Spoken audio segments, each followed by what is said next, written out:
So let me give you a little background. Who knows what the Department of Economic Development is? You guys know it all. You got one. The guy wearing the tie. I like it. Oh. The guys who put out every single movie or TV show at the end of it says "Made in Georgia." All right, absolutely. The film division is under the department. Anybody else? All right. So what we do, our task is to bring jobs and development to Georgia. I mean, it really is pretty simple. And so we do that, and Governor Deal, a lot of this came from when Governor Deal was governor. We look at this holistically. There is something in every community that creates jobs, that creates hope, that creates investment. And so our department is divided up into 7 different divisions. Each one of those divisions has a connection into creating jobs. So I'm going to quickly walk through those, and then I'm going to turn it over to Chris to talk about how we have used those divisions to create jobs over the last few years. Global commerce. Global commerce is what you read in the paper the most. It is business recruitment, and so we do that from, of course, recruiting companies from outside of the state of Georgia to come to Georgia, and we also do that by growing business right here at home. Every time you pick up a newspaper, you see that Mercedes-Benz is located from New Jersey to Georgia, or Caterpillar is building a new facility in Athens. Those announcements came out of our department. We work those projects, we help those companies locate to Georgia. But 70% of the job growth in the state actually comes from existing industry and the companies that are right here in Georgia. So Delta Airlines growing by 1,000 jobs, or Home Depot creating an innovation center. Those things happen, and they really are what drives the economy. So global commerce is one of the divisions of the department. And I want you to think about that real quick, if you don't mind, Pat. Yep. Existing industry, again, Pat's right. The headlines always go to the new company coming to Georgia, but I always likened it to a neighborhood. If you're moving to Georgia and you go into a subdivision and there's 10 for sale signs that have 20 homes, are you going to go there? If we start having existing industries leaving Georgia, there is no way you're going to convince people to come to Georgia, because they're going to think something is wrong. So it's incredibly important. That needs to be our prime focus, and Pat has done a wonderful job maintaining that. Well, you can't very well go recruit new business if the business here isn't prospering. So we're lucky that we've had years and years of prosperity and growing that environment here at home. Tourism. Tourism is in our department as well. We have an international tourism division trying to bring tourists, not only, of course, from overseas, but from Alabama.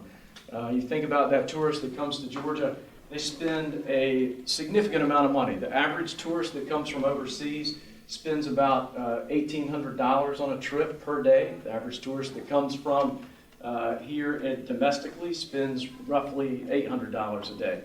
That money goes right back into the local community. You know the best part about that?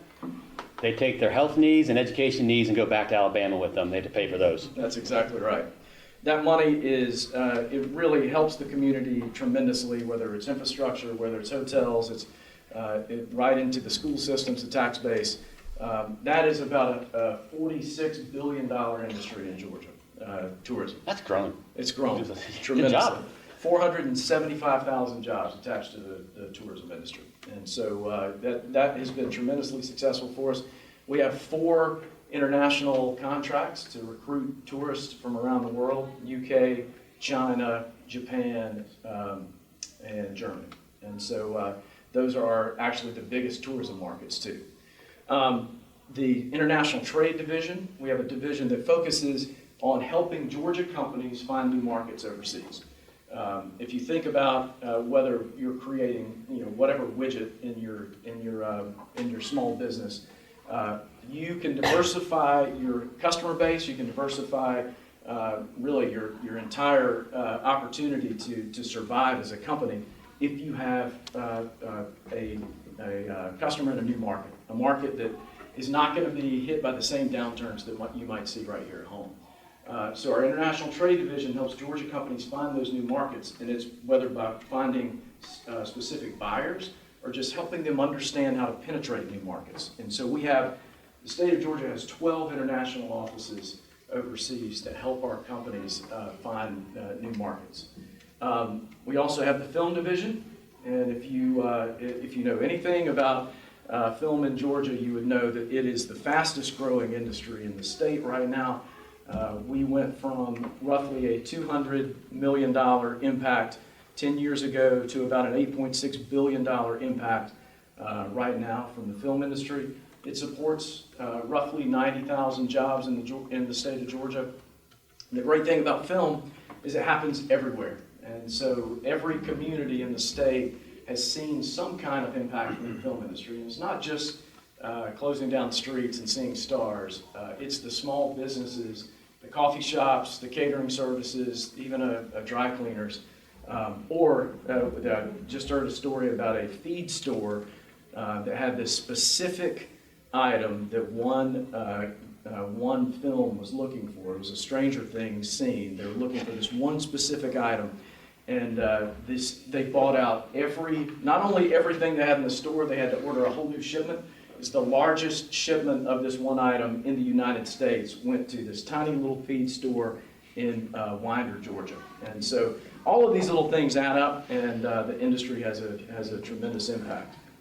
And then the Georgia Council for the Arts. The Georgia Council for the Arts actually was moved to our department under Governor Deal. And so if you think about the arts, for years and years, that agency was a standalone agency that really was just a pass-through, just taking federal dollars from National Endowment for the Arts and moving it out to arts organizations in Georgia. So under Governor Deal's leadership, we look at where can we make an impact on jobs? And obviously the creative industries supports all of the things that we just talked about. The creative industry supports the film industry, of course, but the creative industry supports global commerce. BlackRock Financial just moved 1,000 jobs into Midtown Atlanta. One of the selling points was they wanted access to kids from SCAD. They wanted access to artists. They are looking for a workforce with a diverse and dynamic background. And so it really does, the creative industries really do help us attract other business as well. And so we also have a marketing division. Obviously what we are is a marketing agency. We're the state's marketing agency.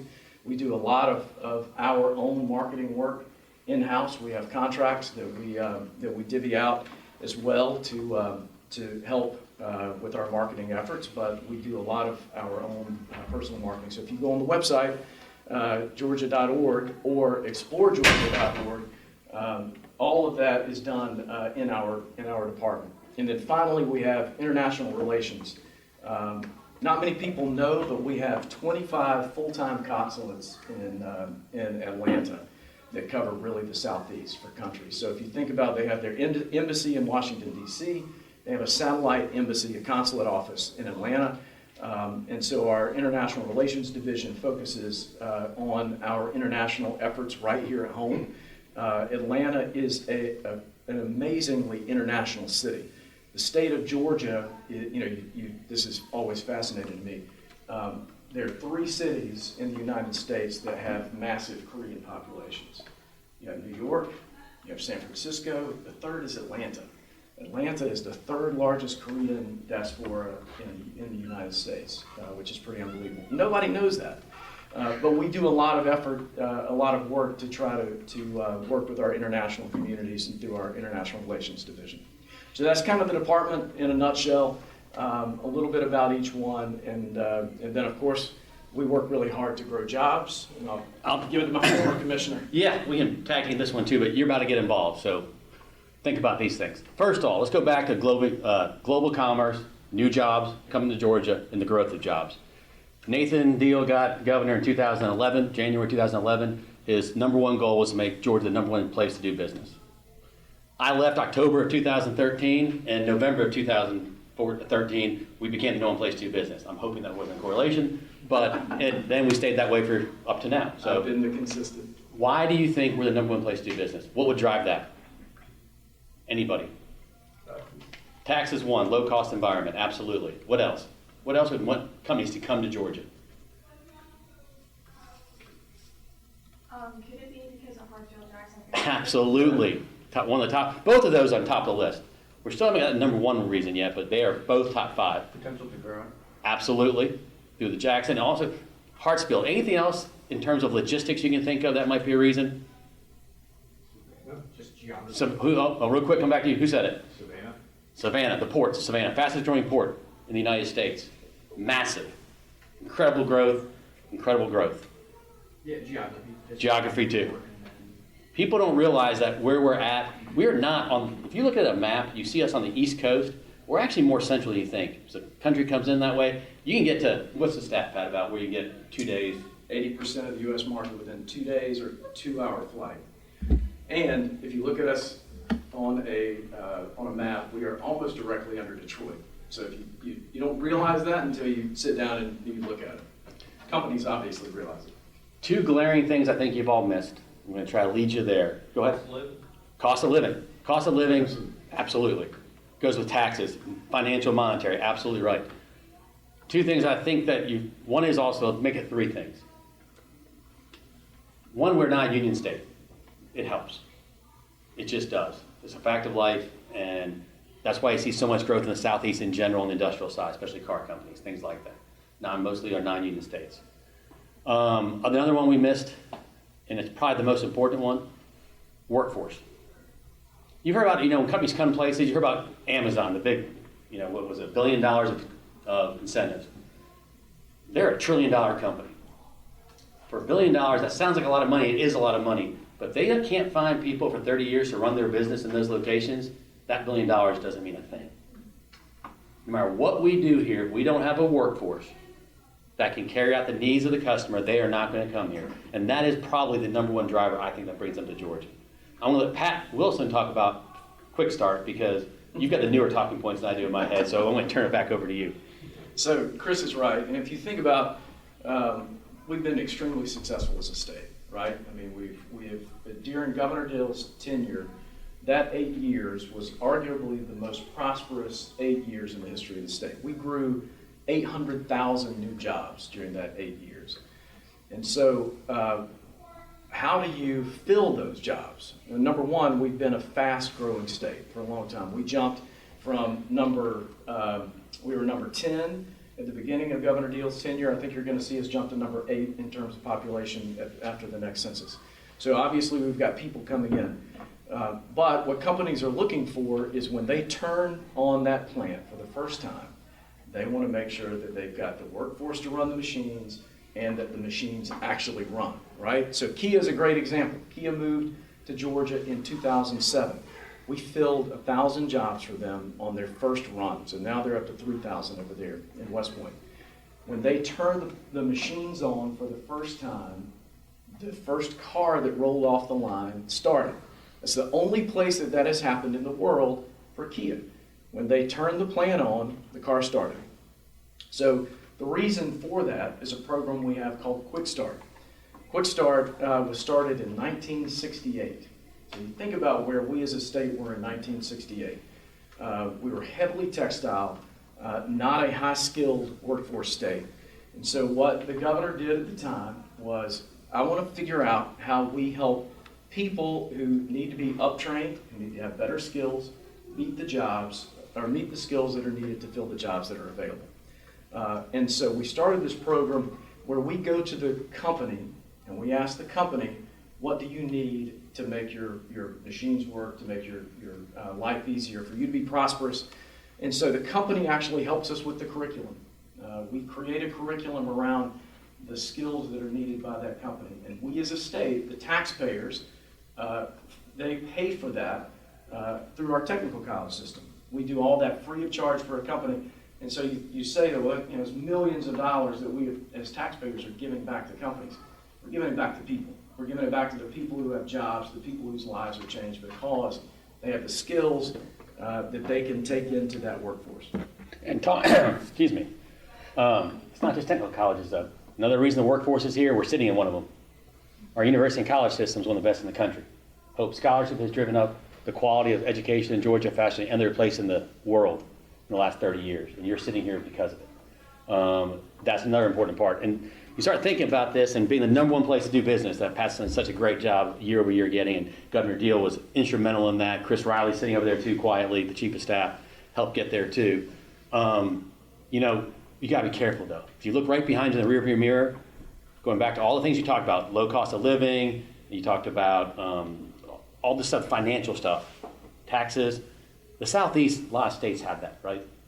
Our biggest competitors are right next door to us. Alabama drives us a lot of times for industrial. South Carolina, Tennessee, Virginia, Texas, probably North Carolina to some extent. Different things are different things. A lot of that's industrial. That's high tech is probably North Carolina. But I say all to say, though, you got to keep it going. But the good news is Georgia hasn't done this overnight, and I think Governor Deal will be the first to admit it. He did an amazing job, but his predecessors laid groundwork too. I'm going way back. I mean, you can go back, Joe Frank Harris. You can't just build a technical college system in Georgia overnight. Other states try to copy Quick Start, but you can't because you need the colleges first, and that's not something you can do in 1 year. You can often pay for it, but you don't have the actual infrastructure, you can't do it. Our ports, we grew those, and we saw that need years and years ago, and it started growing. We needed to dredge that port to make it deep and competitive for the rest of the world, and Governor Deal made sure the funds were there. I mean, it's Hope Scholarship, Zell Miller. I mean, the good news is Tennessee's never going to have a port. Birmingham's never, they gave up the chance to try to be at Hartsfield-Jackson Airport decades ago. They could have been. We're going to have core advantage over everyone else, but it doesn't mean you can sort of stop. We keep pushing. There are incentives too. We talked about them. They are still important. Pat would kill me if I said otherwise. But again, without that basic fundamental stuff, this state, the governors, the legislators have been forward thinking for decades. We wouldn't be where we're at. The question is, though, we don't want to give that up by doing something stupid going forward. And we haven't done that. And we haven't seen that being done. And I give the legislature, our past governors, and our current governor, Pat and his team, incredible credit for the fact that we've never let our foot off the gas. But again, everyone's trying to catch us. And it's a good feeling to have, but when everyone's coming at you, it can get a little bit nerve-wracking at times too. You know, it's interesting with, to Chris's point, you know, we travel all over the world to go meet with companies and talk to them face to face. And in fact, I leave tomorrow to go to Germany to meet with a couple of companies over there.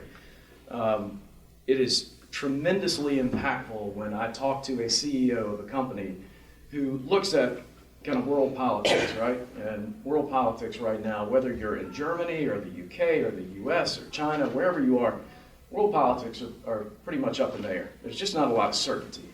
And one of the things that we have been able to say for a long time is that no matter who's been governor of the state of Georgia or who has run the legislature, whether it's been Democrat or Republican, we have been terribly well managed as a state. We have been fiscally conservative. Our rainy day fund, which Governor Deal rebuilt from practically nothing after the recession, we're over $3 billion now in our rainy day fund. AAA bond rating, again, low cost of doing business, low taxes. But to be able to say that we have a track record, and so, you know, there are always blips in the road, right? There are always things that happen in politics that may look like a stumbling block, but we can always point to, you know, this is a snapshot in today's politics, but look at us over the continuum. Look at us over the last 50 years. And so that really is impactful for a company in Germany who really is not paying attention to the day-to-day politics of Georgia to sit back and say, you know what, that actually makes sense. Me as a business owner, and businesses have to weather ups and downs of the economy, me as a CEO, I understand that line of thinking, right? That Georgia has a track record of being a great place to do business. And we don't do it alone. The state can't drive all this. We have partners and teamwork. In fact, I think the greatest asset Georgia has is what we do that other states don't do as well. And that's taking the private sector, businesses like Georgia Power for that matter, not just us, many businesses in the state, make it a private-public partnership to drive growth here. The local chambers, the state chamber, all these entities are involved in getting companies to Georgia. A lot of states, everyone wants to take the credit. They're all calling the companies don't know who to call, where to call, how to do it. When it comes to Georgia, at Georgia Power, my VP of Economic Development, I tell him all the time, or her all the time, I am not your boss. Your boss is that guy.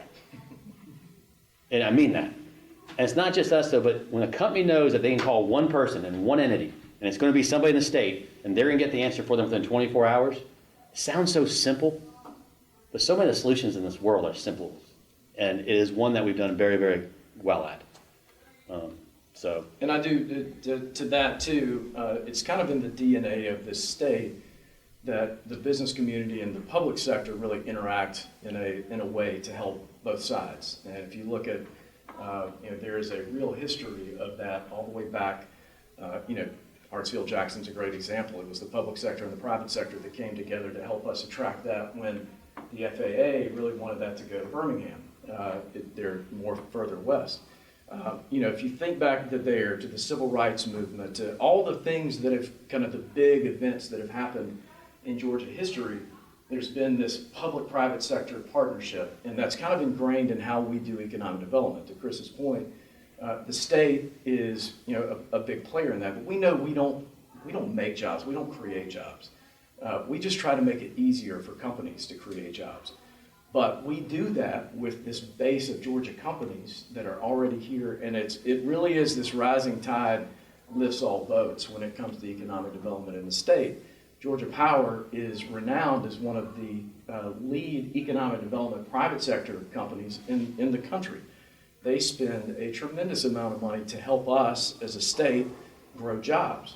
The reason being, of course, that they're going to sell more power, right? No, it's not completely, but it is unique, yes. And we hear that from companies that are working in other states, that Georgia has a unique model in that we do it together. Delta Airlines is a great example. Mm-hmm. Coca-Cola helps us market the state of Georgia. In fact, I call them my State Department.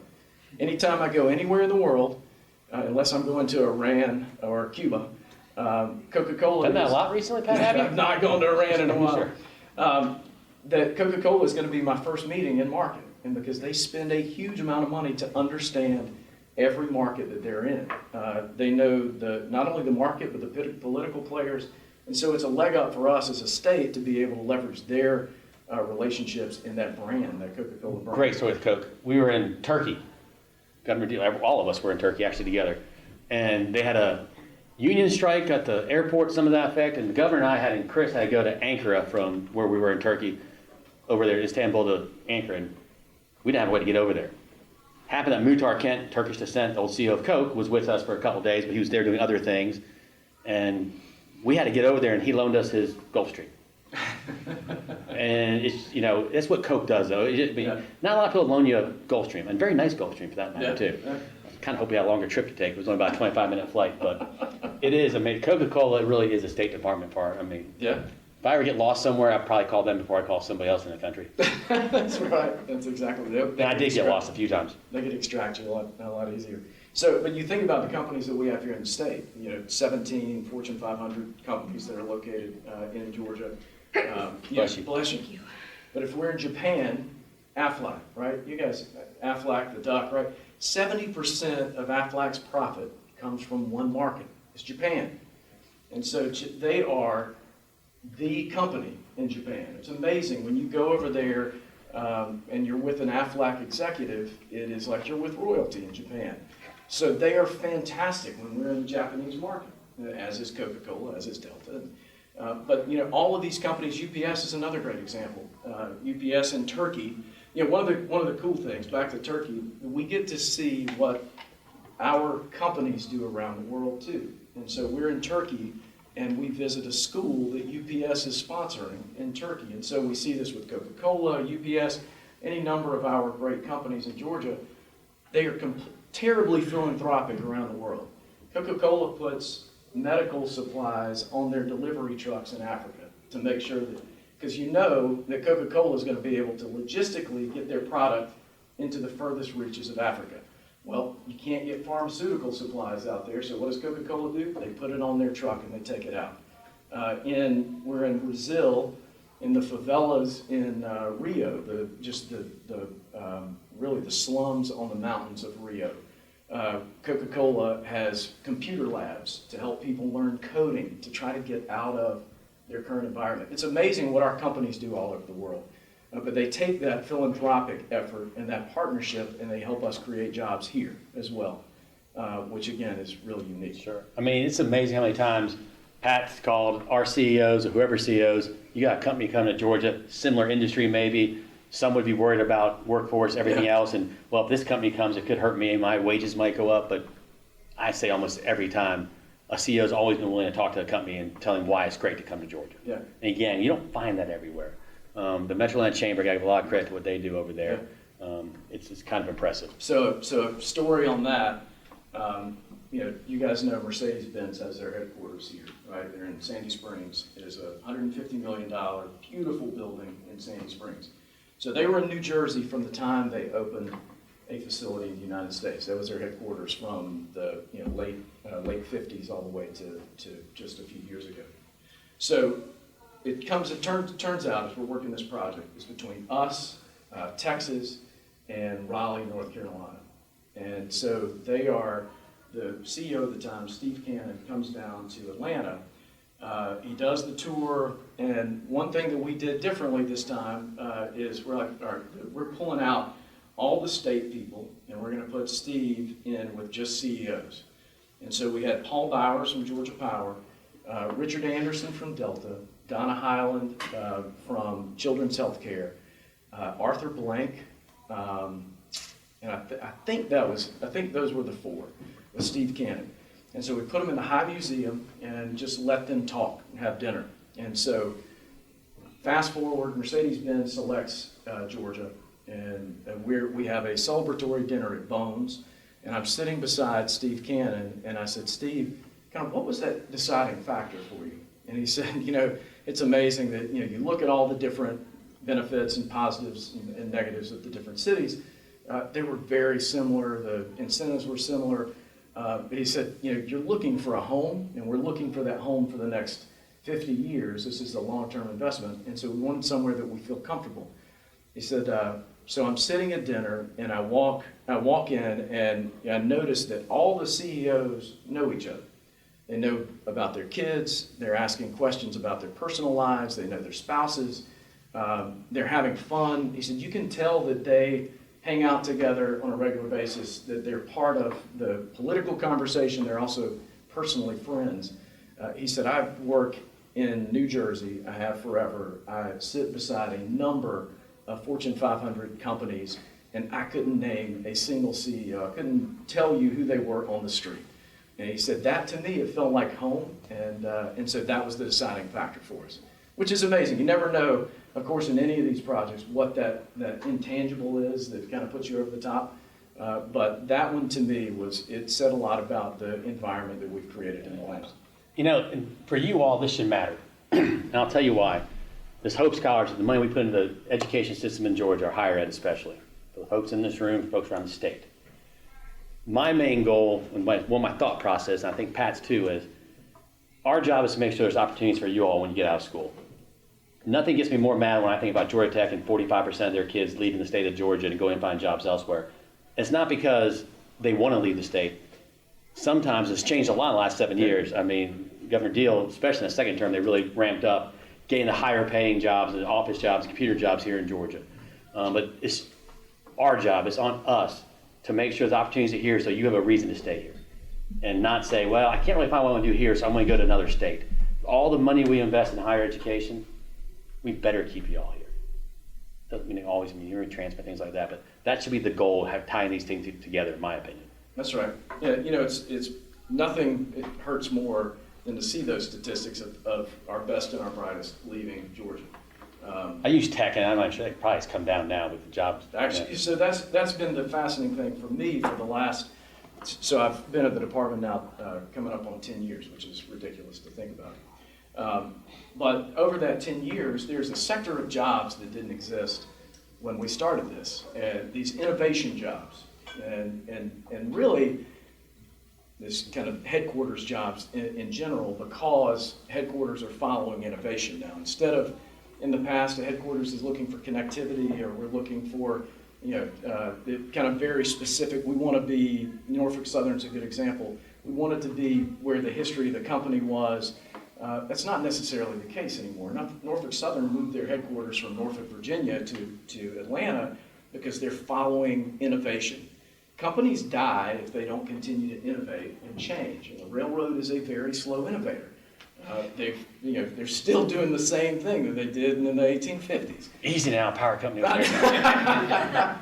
But as you guys invest in innovation too, they know that they have to find the best and the brightest. You realize, you know what the poverty level is in San Francisco. Anybody know what that number is? You can, the poverty is considered a family of four that is making $120,000 a year in San Francisco is poverty, right? That is crazy if you think about what that impact is here in Georgia. I mean, it is night and day. It is a market that is completely saturated, and so companies that have for years you've gotten huge benefits from being located in Silicon Valley and San Francisco, and companies are not going to not be there. But it's a market where you're constantly having to fight for the best and the brightest and the talent. For years, we have sent all of you who have done really well here to California or to Boston, and companies now realize that Atlanta is a market that is not saturated, that is ripe for the plucking when it comes to you guys, kind of our best and our brightest. And so they're moving here, not only with a headquarters like Norfolk Southern or NCR, but with what we're calling innovation jobs. And so they're creating innovation centers. Panasonic has an innovation center in my building where they work on battery technology. That battery technology goes into Tesla. They are the sole provider, were the sole provider, they just ended that partnership. But that battery technology has really created Tesla's battery technology. You look at AT&T's Foundry, also in our building. That is their innovation center. They have 3 innovation centers, one in Midtown Atlanta, one in Tel Aviv, Israel, and one in Silicon Valley. And you look at, I mean, all these things are happening around innovation. Macy's just opened one, right? And Macy's, of course, has a long history in Georgia. They're about to put 1,000 jobs in Atlanta focused on the future of the company. How do we, as a bricks and mortar store, compete with Amazon and the kind of the new retail world? And so this is a change in how we do business and the jobs we're attracting because they're extremely high paying, but you guys are the reasons that they're coming. They want access to you. And so that is, as you kind of finish this out and you're looking at what is next, keep that in mind. There is opportunity here in Georgia. You don't have to go elsewhere. Any questions up to now? We can talk about a lot more if you want to. Comments, questions? Pat, Chris, Yes, sir. let me suggest, why don't y'all tell them about your own personal educational backgrounds, your work experience Sure. leading up to what you do now? All right, I'll start. I have not worked in the same place for 10 years like Pat has. I never could keep a job that long. I took a circuitous route. I started at University of Georgia, got out in 96, went to work for Southern Company actually, came back.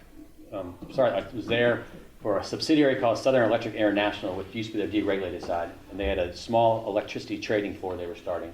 I was like the 16th employee. It became about 5,000 employees. I went and traded energy in California and Houston and back to Atlanta again for about 9 years. And then sheer dumb luck, I was going back to get a master's at Emory. Just trading was great, did it for so long, just wanted to take a break and try something new. And I had 4 months off between when I left that company and started, and fell in with Johnny Isakson, our former U.S. Senator from Georgia. He was running for Senate for the first time, and his campaign manager was our Attorney General now, Chris Carr, and an old friend of mine from Marist, and he said, "You want to come help out while you're bored?" I said, "Sure." Then next thing I know, we ran that campaign. Then I was state director here in Georgia, and ran his office in Georgia, became the Speaker's Chief of Staff here in Georgia, went to the University of Georgia. And then when Governor Deal was elected, his transition team, a couple of people on the transition team were folks, Rogers Wade, I think some of y'all heard him speak a few weeks ago here. He was a neighbor of mine and a mentor of mine, and he said, "Hey, do you have any interest in the new administration?" I, quite frankly, not because I don't love these men, I just was quite happy where I was doing what I was doing. And then they convinced me to come in and talk to them the Monday before Thanksgiving, about a month after the election, and for the job of Economic Development Commissioner. And never saw that coming, didn't think there was a job I'd want to do. But sure enough, it was a job I, quite frankly, didn't think I was capable of doing at the time. But after talking to them, they said, "Listen, we're interested." Rogers called me later that night and said, "Seriously, do you want to do this?" And my wife actually was working for Governor Deal and Chris for the inauguration. And I said, "Rogers, if you can convince my wife that I should take a pay cut and not be home 3 months a year, let me know." Oddly, she said yes about me not being home 3 months a year. But anyways, I said, "I'll think about it." But seriously, he goes, "Well, listen, you got a week. Chris Riley's out of town. The governor is going to sit down with Chris and sort of go over some of these high-level appointments when they get back. So I went to college and talked to my wife the next day. Next day was a Tuesday before Thanksgiving. I happened to be playing golf, maybe drinking a few beers. And my phone rings, a number I didn't know. I hit ignore. Phone rings again, hit ignore. Third time, Rogers Wade called me. I said, Roger, what are you doing? He goes, well, I'm trying to get you to stop hanging up on the governor-elect of Georgia. So I said, you told me he wasn't going to call me for a week. He goes, well, I was off by 5 days. So that's how it happened. And the governor, I still remember the conversation. He said, listen, Chris, you remember my campaign theme was jobs, jobs, and jobs, which was his nice way of saying, don't screw this up. So, and then after that, I did that for 3 years, and then went to work for Southern Company again as their commercial head for their deregulated side, Southern Power, and then moved over to Georgia Power as their EVP of External Affairs and Nuclear Development in 2015. He runs through that little nuclear development piece very briefly there, but Plant Vogtle and really the future of power generation, carbon-free energy in the United States and in Georgia is under Chris, which is pretty amazing. Scary, but it is pretty scary too. Chris and I have known each other a long time, yes. And so that's a benefit too. I can make fun of him. So my route is a little less bouncing around as Chris has been. So I started. It's interesting. It's funny that I am here lecturing for Governor Deal because in 1995 I was in Southern politics class at the University of Georgia, and then Congressman Deal had recently changed parties between going from Democrat to Republican, and spoke at my Southern politics class at the University of Georgia. And I thought, you know what? I'd like to work for that guy. And so I sent a resume in after I graduated in '96 and interned for Nathan Deal in Washington, D.C. And so my plan was that I was going to go to law school. I was going to go into international law. I was going to take a year off, go to D.C. I went up and I worked for Nathan Deal, and I fell in love with public service because I worked for a guy who was the epitome of a public servant. He labored over votes like no other member that I've seen and really cared about constituent services. And so I kind of fell in love with DC. I fell in love with working in public policy. And so I got a job for then Senator Paul Coverdell. I worked for him for several years. I was a lobbyist for a little while, and then I ran the state's DC office for Governor Sonny Perdue. I did that for several years, and then Sonny was in a fight with the legislature at the time. And my boss, the speaker. And so this is when I get to know Chris. Governor Perdue asked me to come back and help him with the General Assembly. And so I was his liaison to the General Assembly, which means that I worked with Chris. In fact, there were times during that legislative session where Chris and I were the only two people talking between the governor's office and the General Assembly. It was a trying time, but I found out that if alcohol helped. Yeah, that's right. We went out for a lot of drinks. But I found out that if you're ever in a foxhole with Chris Cummiskey, he's a good one to be in the foxhole with. He's completely loyal and a great friend. So Governor Perdue, at the end of his term, he came to me and asked me what I wanted to do. And at the time, I really was so burnt out with politics, and I thought, you know what, I got to take a break, Governor. I really need to do something else. And he said, what about economic development? I said, I don't know what that is. I really have no idea. What is it? Can you help me with that? And he said, well, I've got this opening as a deputy commissioner for global commerce at the Department of Economic Development, and I think you'd be great. He said, really, you've been selling public policy for the last 10 years. You can go and sell something you love, which is the state of Georgia. And so, which is amazing to me now that I said, well, let me think about it. And he got so mad that I wanted to think about it for a couple of days. Governor Perdue got mad? He got mad. Woo! Believe it or not, he was angry. Governor Perdue Governor Perdue had a volatile personality. Right now, he's very happy as Secretary of Agriculture.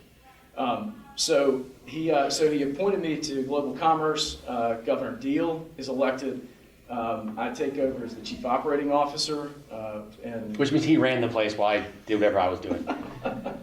So Chris and I get to work together again, and then Governor Deal appointed me to commissioner. 4 years ago now, And so Governor Kemp reappointed me to commissioner. And so that's my run.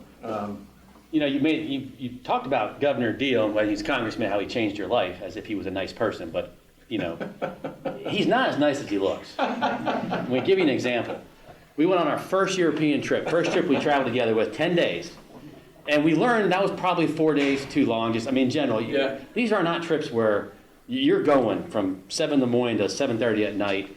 You don't have time for everything else. But so we did this 9-day trip and 10-day trip. We get back, and I live down the street from the governor's mansion. So I took a ride with him from the airport down over there. My wife was picking me up, and you know, we're saying goodbye to everyone. And I said, Governor Deal, please don't take it personally. I'm gonna be real happy not seeing you tomorrow. And he looked up. He said, that's okay, Chris. I don't take it personally. I felt the same way about you 4 days ago.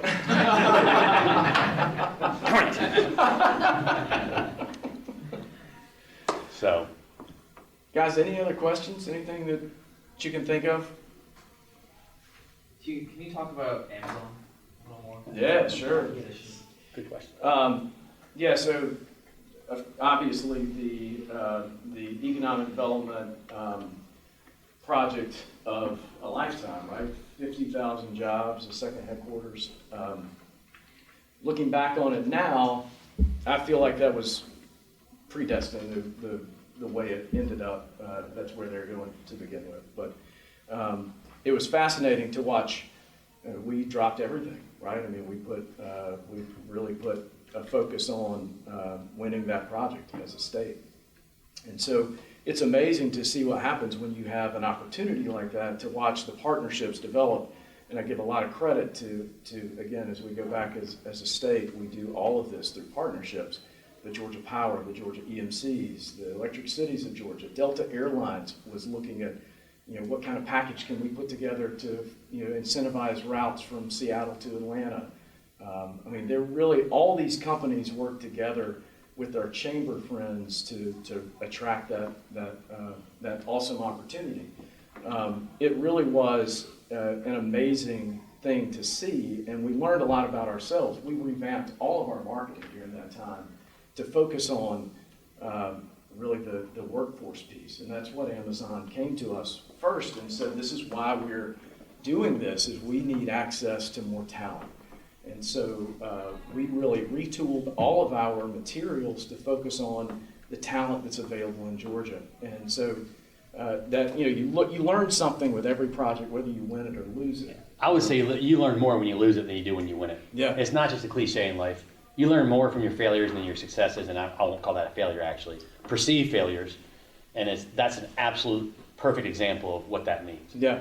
So if you had done and won it and it's preconceived the other way, where they won it because they were coming here anyways, they liked our airport, they liked something about us, nothing else mattered, well, you're not going to learn what you could have done better for the next job. And I think the state has always tried our best at exit interviews and other things to try to get to the bottom. And most companies are very forward about, here's why you didn't get picked.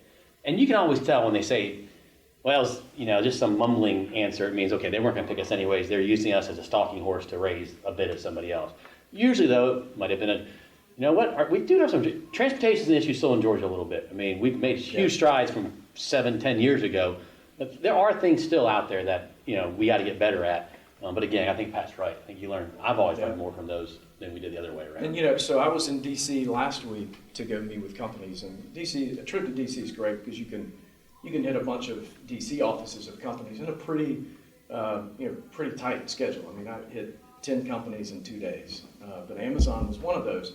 And we work every project like you're playing for the long, right? It's a relationship. And so when you lose a project, it doesn't mean you're not going to have future opportunities with that company.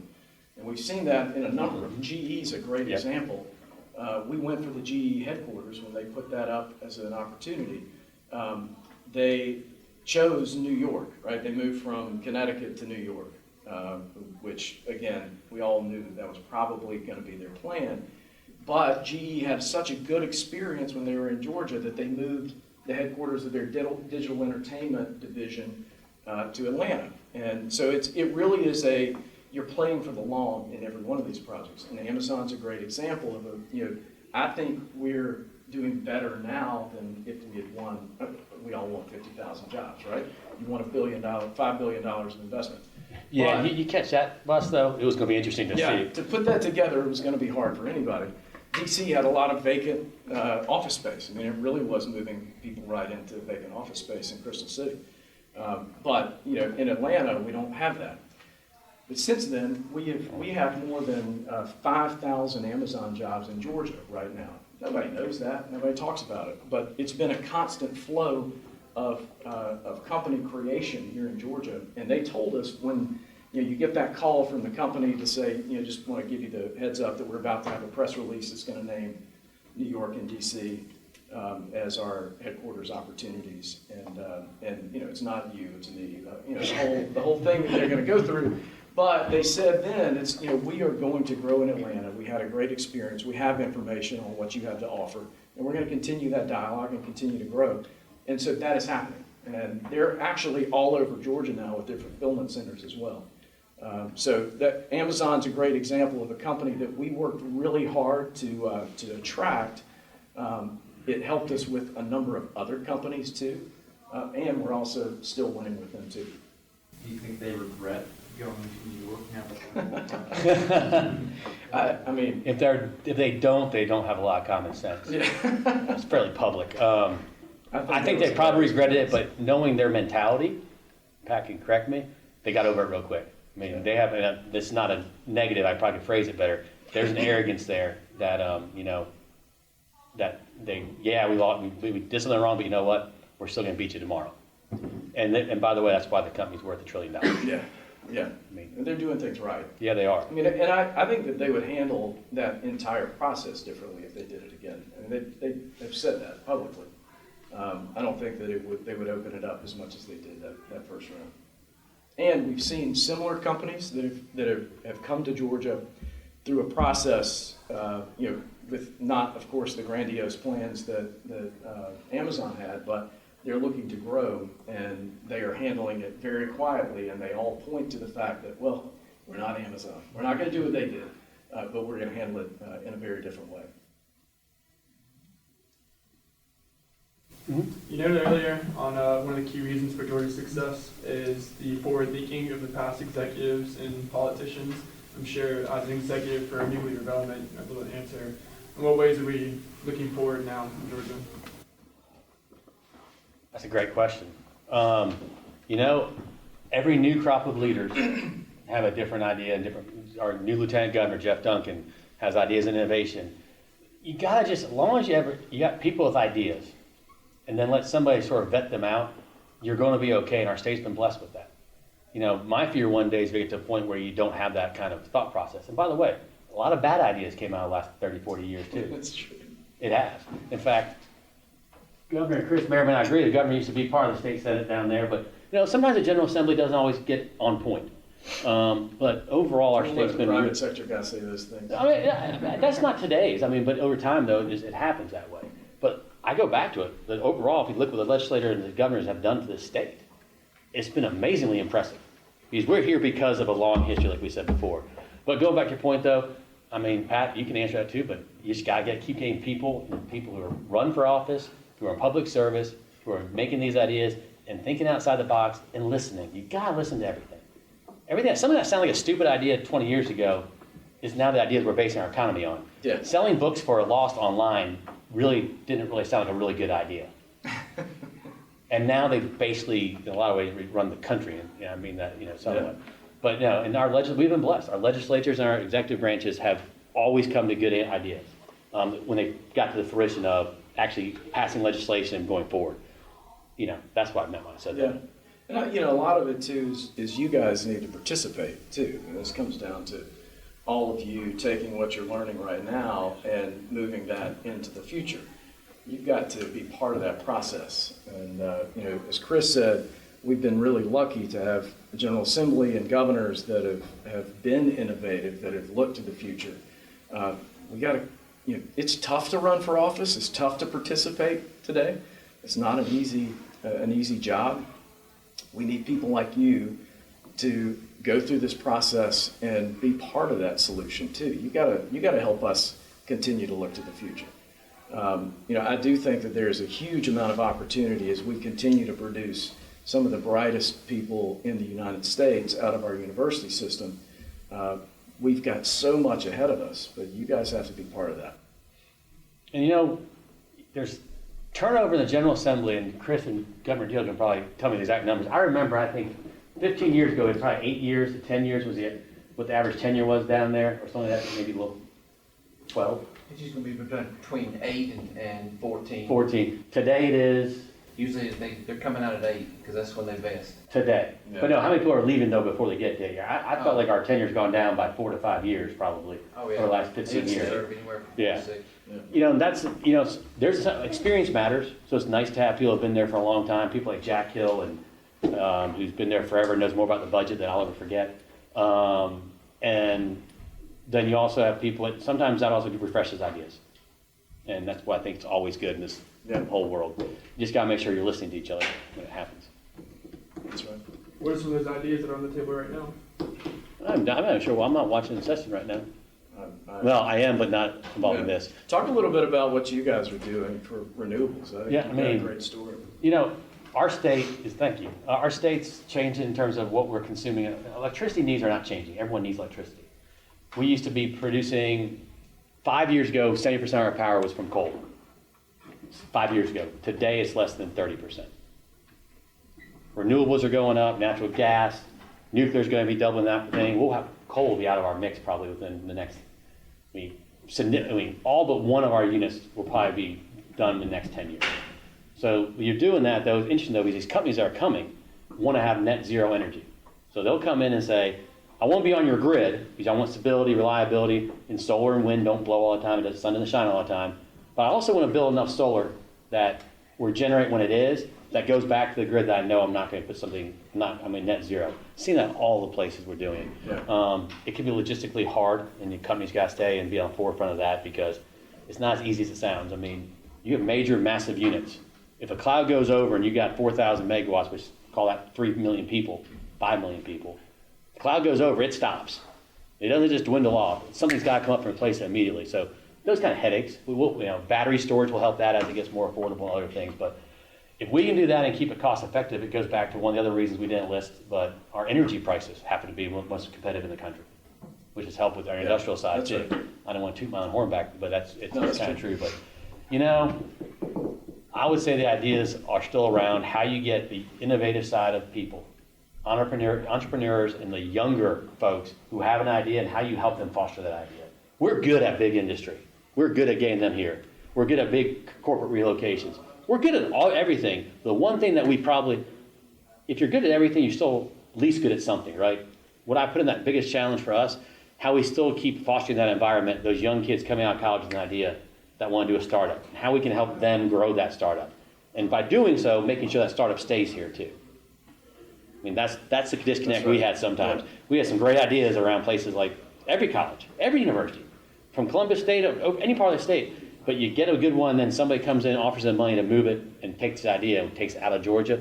That's one thing we got, and we've been working on that. I mean, Yeah. I think it's better. 5 times better than I was there, but we had a problem though when we started. But through the deal administration, it's improved, but it's still, I would say you feel like that's still one of the challenges that you have? Probably the biggest hole that we have right now is keeping our great young companies in Georgia. Because I mean, if you're a venture capitalist and you come and invest a significant amount of money in this company, you want to pull it to where you are. You want to be close by so you can make sure that your investment is sound. And so for years, we just did not have a lot of funding in Georgia to keep those companies here. You're starting to see that change. And I do think that will continue to progress over the next 5 years. You'll see more and more companies staying at home. And that's the weak spot, right? I mean, we all know this companies, larger corporations probably are going to dwindle over time. We're going to have much more of a gig economy, if you want to call it that, anything else, smaller units doing things. And we just got to make sure we keep working towards it. And we're not the only one with that problem, by the way. In fact, very few don't have that problem. Yeah, and that's what Pat was talking about. That's why you have $120,000 poverty levels in San Francisco. Austin's probably got a fairly high number down there too. Yeah. Because these cities are getting, and the good news is economics will eventually drive them not to move them there. Yeah. But we want that when that starts happening, we want to be the state where we continue to. The good news is I think our higher ed system is as good as any in this country. I mean, I really mean that. I mean, you're up there with New York and North Carolina and some California, I think, in terms of, and Texas probably. Virginia? Yeah. So that's a good news. But again, we got a lot of people chasing after us. That's right. It is, you know, it is kind of a nuclear arms race of economic development. So everybody has to stay on their toes and continue to change and innovate. Even as a state, you have to continue that, not just companies, of course. That was a good question. Yeah, it's a great question. And again, it comes down to people.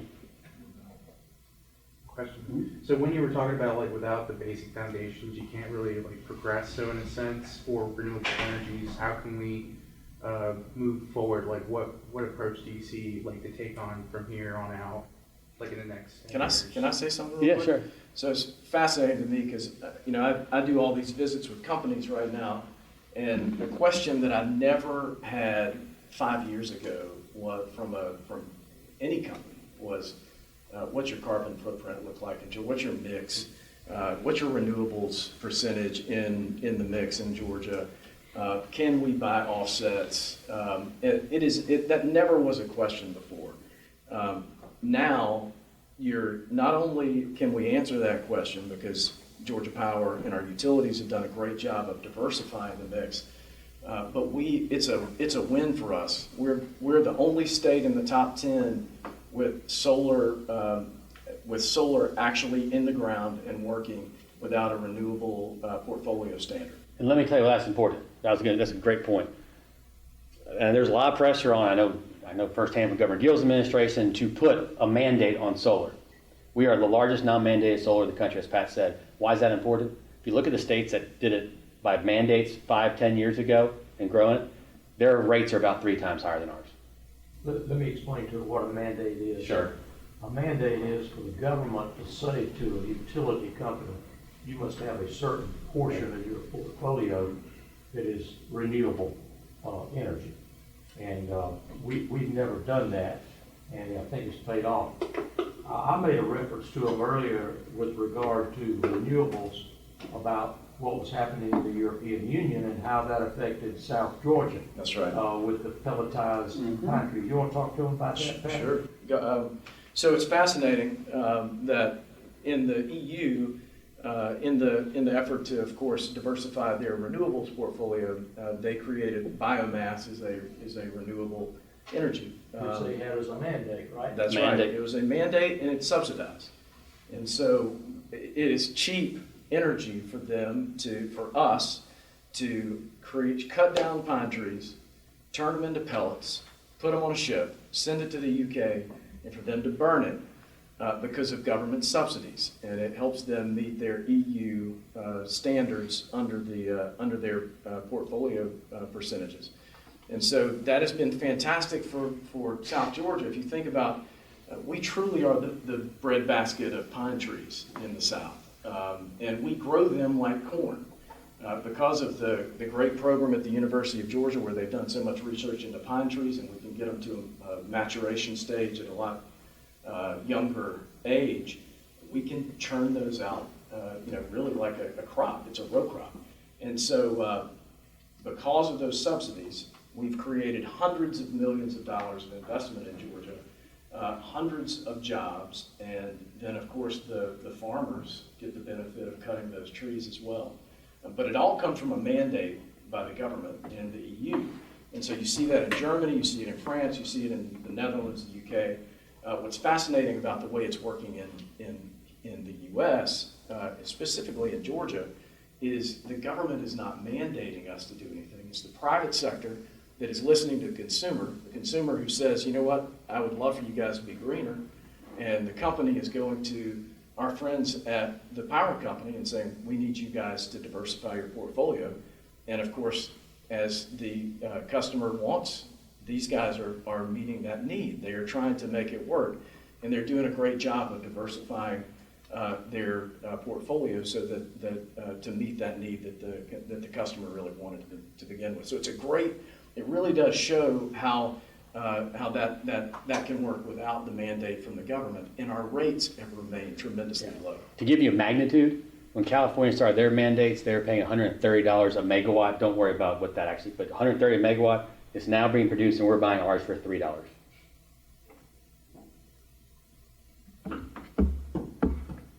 Another piece of that that's really interesting, and I've because I've got to go to DC in 2 weeks to speak at a renewables session in the Department of Commerce. And so Department of Commerce, the Trump administration, we even step back a little bit further. If you guys think about, we used to be the kind of the preeminent manufacturer of solar panels in the world. Some of the most amazing technologies were coming out of Georgia Tech.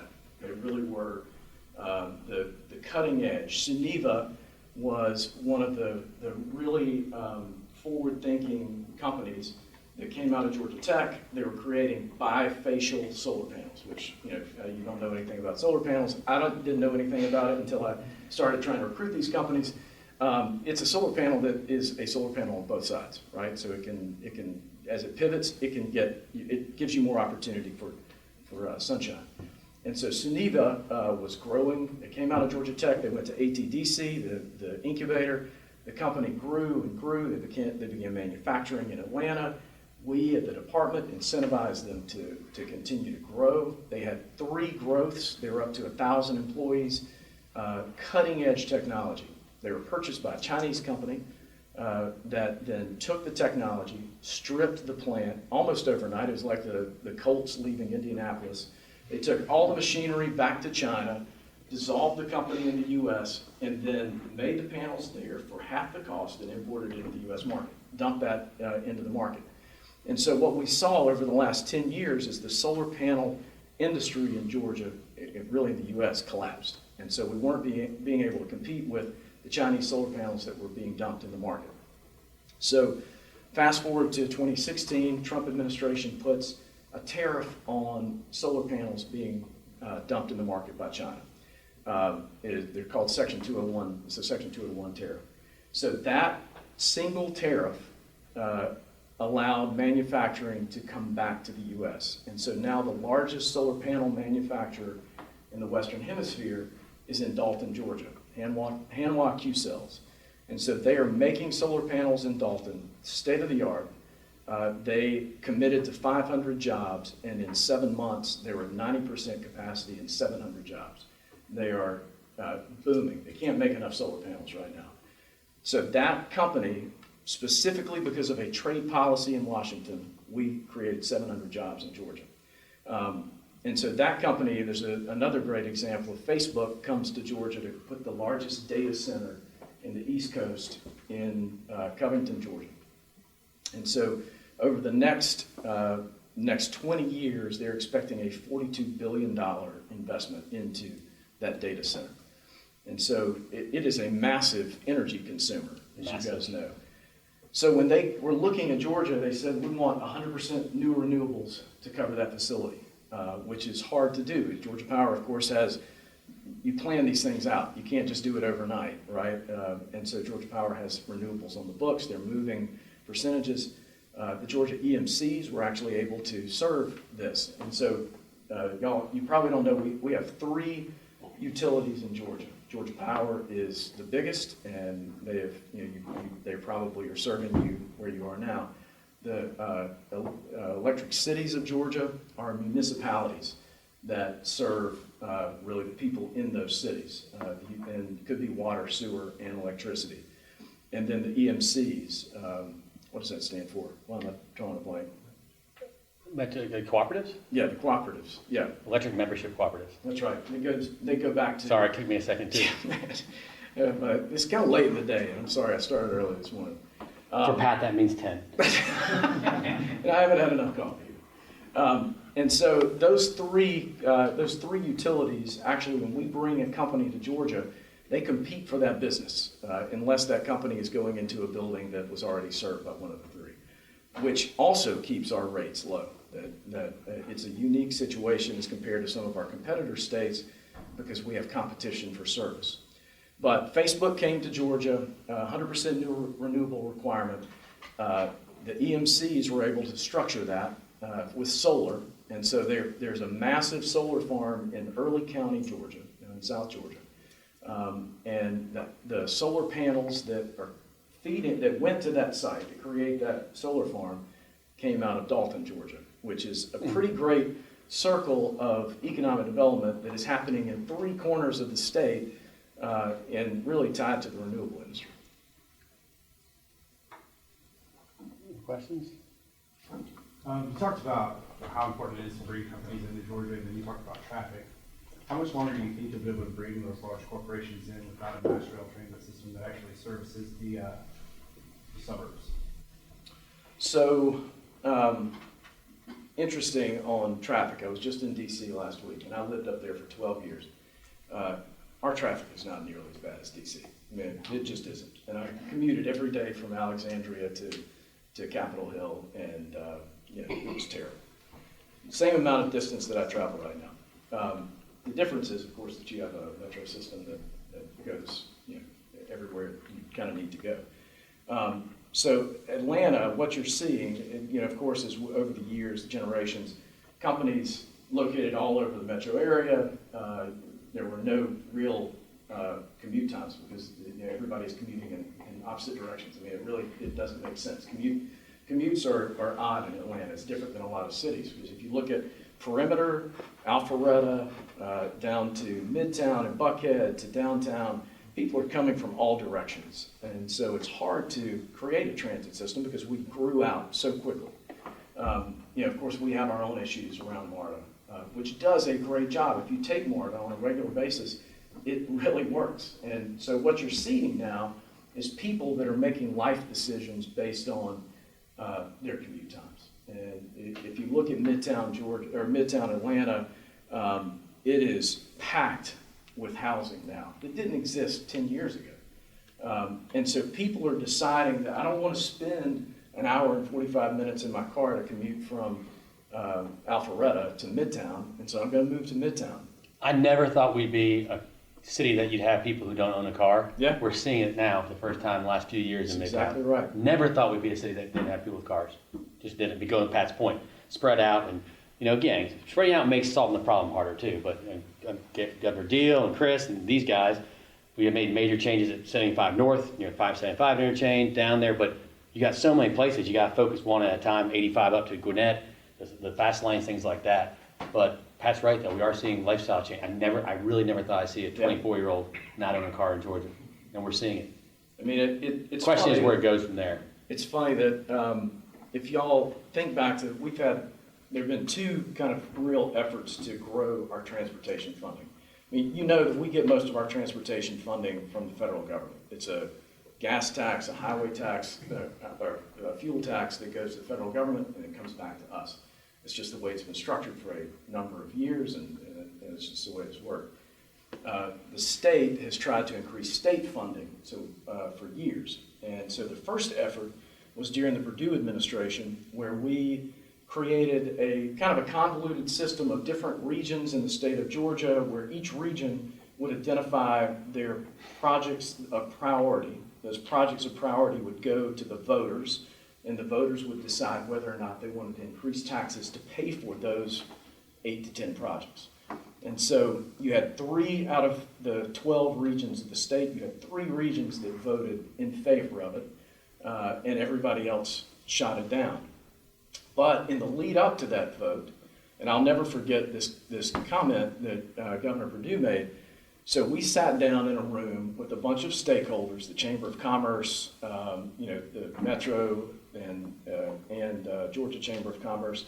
Huge amount of money went into a public service effort, really a campaign to tell the state that we've got a transportation problem, that you have to vote in favor of this because we as a state have a terrible problem with congestion and transportation. And Sonny Perdue said in that meeting, guys, if we don't vote in favor of this, if this does not carry statewide, we are spending millions of dollars to tell the world that we have congestion problems.